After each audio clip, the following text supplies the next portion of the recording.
Yo creo que utilizaron a Jorge Ramírez para hacer el acuerdo con Odebrecht y después cuando ya lograron el cometido, ese acuerdo lesivo, que lo hemos dicho en innumerables oportunidades, ya no me sirves, Jorge Ramírez. Ya hemos cumplido con tu misión fundamental y ahora sí te tienes que ir. Y lo echan. No, pues, pero lo echan, ¿por qué? Porque los deja en evidencia. O sea, la demanda de Odebrecht ante el Estado peruano da cuenta de dos cosas. La fregaron, o sea, si somos buenos, confiaron en un corrupto y los fregó, nos traicionó porque nos demandó. Y segundo, hiciste mal tu trabajo. Pero por eso mismo, pero pues, ese es en el buen sentido de la palabra. Pero por eso mismo, pero es que yo tengo la hipótesis de que definitivamente ellos sí sabían lo que estaban haciendo. Tú estás hablando como si hubieran sido sorprendidos. Ya, pero por eso te digo, pues, en el buen sentido de la palabra. Y en el mal sentido de la palabra, recordemos que César Villanueva estaba en la PCM. Y al designar al ministro de Justicia, Vicente Ceballos, y a su vez a Jorge Ramírez, y que arman el acuerdo de colaboración eficaz, entonces yo ahí sí puedo pensar mal, pues. Entonces tú, amigo Villanueva, Vicente Ceballos, tenías intereses de cuidar, resguardar, ocultar lo que verdaderamente estaba pasando. Así es.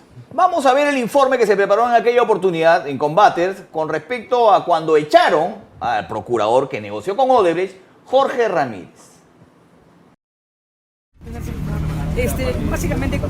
Y un día la cabeza del procurador del caso Lavajato rodó. La Procuraduría General decidió dar de baja a Jorge Ramírez del cargo de procurador ad hoc del caso Lavajato. Sin embargo, no quieren decir la verdadera razón de su salida y más bien buscan una forma elegante de barajarla. El objetivo en realidad tiene que ver con fortalecer el sistema de defensa jurídica del Estado y ciertamente a la Procuraduría ad hoc. En la resolución que se publicó hoy en el Boletín de Normas Legales del Peruano, no se especifica el motivo. En la conferencia de prensa, el Procurador General Daniel Soria tampoco dio muchas razones. Ya, lo primero que hay que decir es que no estamos en el marco de una decisión de carácter sancionador. Sin embargo, la razón no sería otra que su gestión para reunir a representantes de Odebrecht con el ex ministro de Energía y Minas, Juan Carlos Liu, en un intento de la constructora de recuperar la concesión del gasoducto sur peruano. Lo que nos solicitó en su momento el procurador del Ministerio de Justicia era sostener una reunión informativa con funcionarios de la empresa. La idea es que no se ponga en tela de juicio la labor del sistema, que no haya ningún atisbo de duda, ninguna sombra de duda sobre la actuación que se está llevando durante todos estos años. Jorge Ramírez asumió el cargo en agosto del 2017, reemplazando a Caterín Ampuero. Uno de los primeros cuestionamientos a Ramírez fue cuando dejó sin efecto las medidas cautelares que existía contra el patrimonio de Odebrecht y algunos de sus exfuncionarios. Esto permitió que personajes como Jorge Barata recuperen los bienes que el Estado les había embargado. Otra de sus primeras medidas fue calcular la reparación civil que Odebrecht debía pagar al Estado por los robos y sobornos que cometió. En el 2018, el mismo procurador calculó 3.468 millones de soles.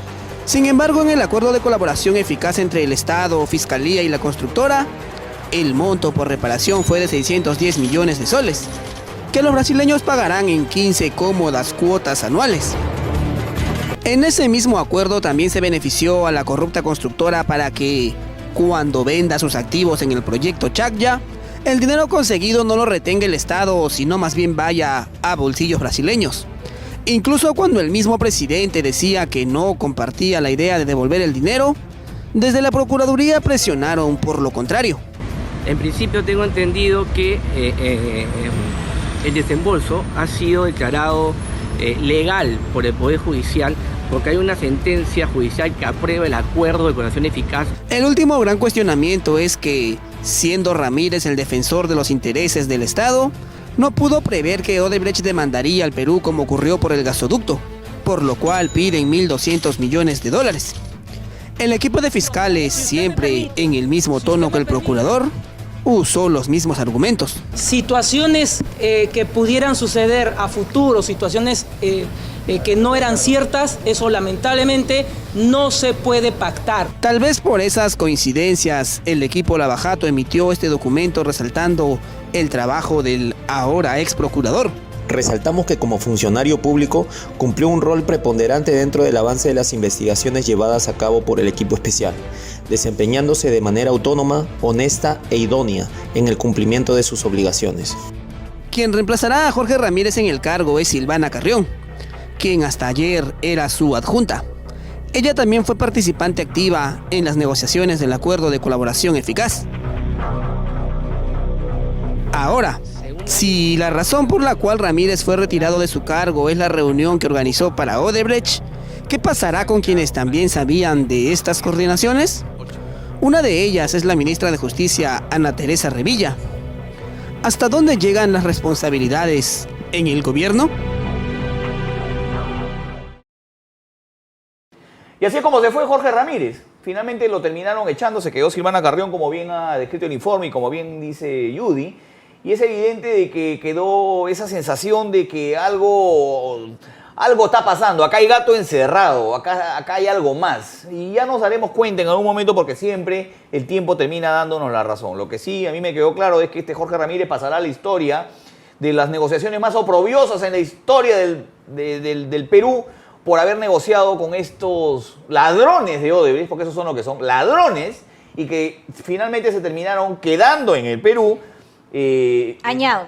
Dime. Y ahí sí se le crea el colaborador eficaz. Ah, sí. Ahí sí es santo el colaborador eficaz. El corrupto y ladrón de Jorge Baratti y Marcelo Odebrecht han establecido toda una estrategia legal para generar en ese acuerdo de colaboración eficaz que se les devuelva y se les termine pagando a ellos. Y además, ahí sí son dueños de la verdad. Es que justamente hay que hablar claro, Jorge Baratti es un tremendo corrupto al que le hemos estado creyendo y el que ha estado negociando de acuerdo a como le dice papá Odebrecht. ¿Por qué? Porque su abogado es el abogado de Odebrecht. Pues el abogado de Jorge Baratti es el abogado que paga a Odebrecht. Creo que es el señor Kaufman. Kaufman.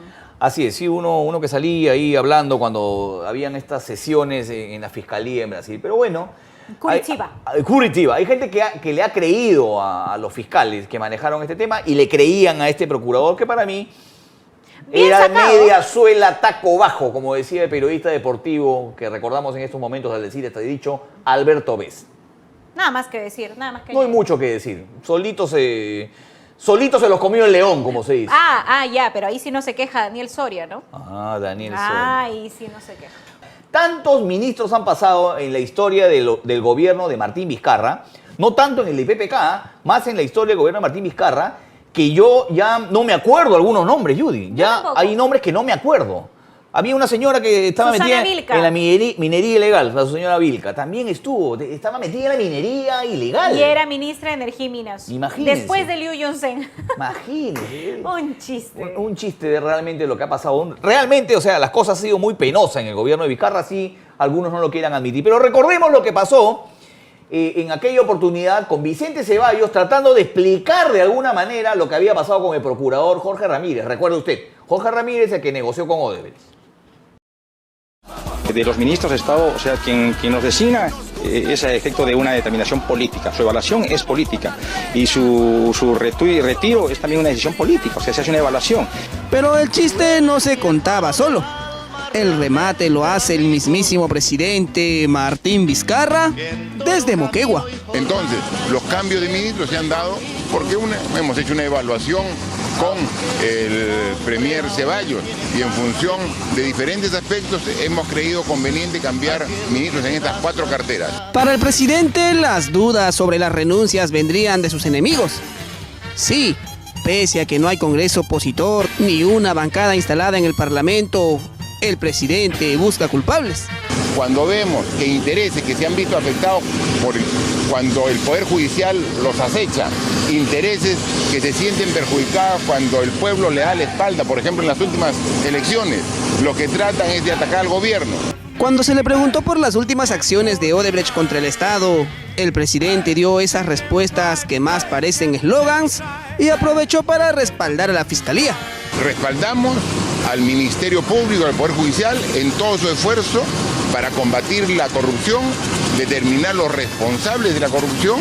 Si esto que el presidente dice es cierto, si está tan convencido de luchar contra la corrupción, ¿por qué, a decir de su propio jefe de gabinete, está tan desinformado del caso Odebrecht?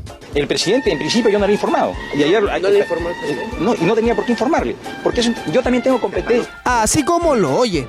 Según el premier Ceballos, el presidente no sabía de la reunión entre Odebrecht, el ex ministro de Energía y Mina, Juan Carlos Liu, y el entonces defensor del Estado, el procurador Jorge Ramírez. No es que no me pareció importante, me pareció que era un tema de rutina, o sea que una contraparte vaya y se informe de un proyecto del cual tiene algún interés y acompañado al procurador, no hemos observado ningún tipo de irregularidad. Parece que para el premier la omisión del presidente no es problema.